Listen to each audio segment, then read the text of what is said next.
Pizza वैसे तो healthy नहीं होता है, लेकिन आज के जनरेशन के बच्चों को मना करना भी थोड़ा-सा बहुत कठिन है पेरेंटिंग के हिसाब से।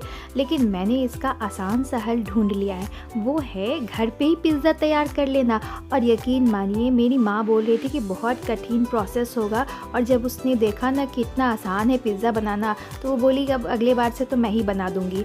तो आज मैं यही बताना चाहती हूँ कि मेरी बेटी भी पिज़्ज़ा बना लेती है, इतना आसान है पिज़्ज़ा बनाना। आज पिज़्ज़ा मेरी दोनों बेटी ही मिलके बना रही है। तो ये कटिंग हो रही है, जो आपका बटर पेपर होता है उसे गोल काटा जा रहा है। तो मैंने भी छोड़ दिया, बोला कि बेटा तुम भी कोशिश कर लो, सीखोगी कैसे। तो ये देखिए, इस तरह से दिमाग लगाया जा रहा है और इसे गोल कटिंग किया जा रहा है। मुझे खुशी इस बात की है कि उसने गोल कटिंग कर लिया। और ये देखिए, इस तरह से इसने गोल काटा है। मैंने थोड़ा हेल्प कर दिया, बस बता दिया कि इस तरह से कटिंग करो, और फूल बन गया, गोल नहीं बना लेकिन चलेगा।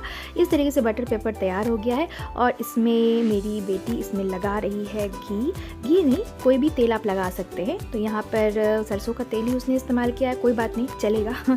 उसके बाद इसको क्या कीजिए कि उलट के पिज़्ज़ा की तरफ भी लगा लीजिए, और पिज़्ज़ा को उलट के इसके ऊपर रख लेना है। उसके बाद यहाँ पर थोड़ा सा सॉस तो लगेगा, क्योंकि घर पे तो सॉस तैयार हो सकता है, बट अभी नहीं मैं कर पाई हूँ। तो यहाँ पर पिज़्ज़ा सॉस जो आता है वो, और मेयोनीज़ जो आता है वो, ये दोनों को ऊपर से लगा के और दोनों को मिक्स कर रही है। तो कहने का मतलब है, आप कटोरी में एक साथ दोनों को मिक्स कर सकते हैं और उसके बाद इस पर लगा सकते हैं, और नहीं तो दोनों को इस पर स्प्रेड कर दीजिए और मिक्स करके लगा लीजिए। उसके बाद जो मोज़रेला चीज़ आता है उसको इसके ऊपर स्प्रेड कर देना है। अगर वैसा चीज़ नहीं है तो आप स्लाइस जो आता है चीज़ का, वो भी आप रख सकते हैं। देखिए, वैसे तो चीज़ अनहेल्दी होता है, लेकिन कहने का मतलब है कि अगर महीने भर में अगर एक बार बना के खा लिया जाए तो बच्चों को थोड़ा संतुष्टि भी हो जाएगा, बाहर का खाना भी नहीं पड़ेगा और मेरा पैसा भी बचेगा। एक्चुअली बात ये भी है।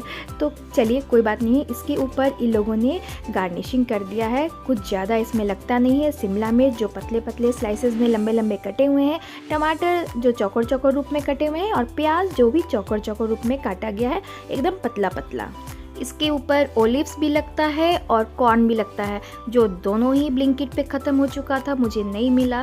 तो मैंने बोला कि बेटा ऐसे ही बना लो। बहुत तरीके से पिज़्ज़ा को बनाया जाता है, लेकिन मुझे तो एक्चुअली इतना ही पता है, तो मैं इसी तरीके से बोल देती हूँ बनाने के लिए, और बेटी मेरी इसी तरीके से सजा देती है। देखिए, इस तरीके से सजा हुआ है। और डेकोरेशन तो आप अपने हाथ में है करना, आपका किसी भी तरीके से डेकोरेट कर सकते हैं। और एक्चुअली गैस ओवन है हम लोग के पास, तो गैस ओवन पे ही बनता है, और नहीं तो कढ़ाई में भी बनता है। जो कि इलेक्ट्रॉनिक वाला ओवन मैं प्रेफर नहीं करती हूँ, क्योंकि मैंने बहुत जगह पढ़ा है कि हेल्थ के हिसाब से जो इलेक्ट्रॉनिक वाला ओवन होता है वो डेंजरस है, हैज़ार्डियस है। तो मैं आज तक कभी ख़रीदने के बारे में सोची ही नहीं हूँ। तो देखिए, इस तरीके से ओवन को थोड़ा सा प्री हीट कर लेंगे 5 मिनट के लिए। उसके बाद जो हमारा ये प्लेट है, प्लेट के ऊपर आप बटर पेपर लगा के उसके ऊपर ही पिज़्ज़ा रखेंगे, नहीं तो कभी कभी जल भी जाता है। तो इस तरीके से रख दीजिए। एक कटोरी पानी रख दीजिए, उससे क्या होगा, जो वेपर होगा उससे ये जल्दी जलेगा नहीं। तो लगभग में 5 से 7 मिनट ही लगता है, और अच्छे से ये बेक हो जाता है, और पूरा चीज़ अच्छे से मेल्ट भी हो जाता है, सब्जियां भी अच्छे से सॉफ्ट हो जाती हैं। अब देखिए, इसकी कटिंग की जा रही है, और यहाँ पर आप देख सकते हैं जो चीज़ का, ये चीज़ पुल कहा जाता है। एक्चुअली मेरी बेटी ने सिखाया है ये वर्ड, चीज़ पुल।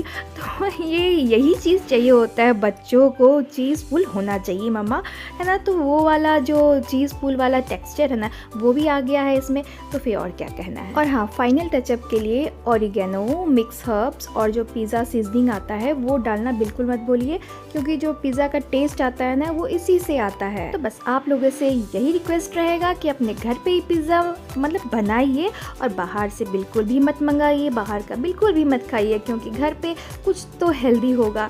तो चलिए, लेकिन हाँ, इसको भी डेली नहीं खाना है या वीकली नहीं खाना है, महीने में कभी एक बार बना सकते हैं। तो एंजॉय कीजिए। मिलती हूँ अपने नेक्स्ट वीडियो में। Bye bye.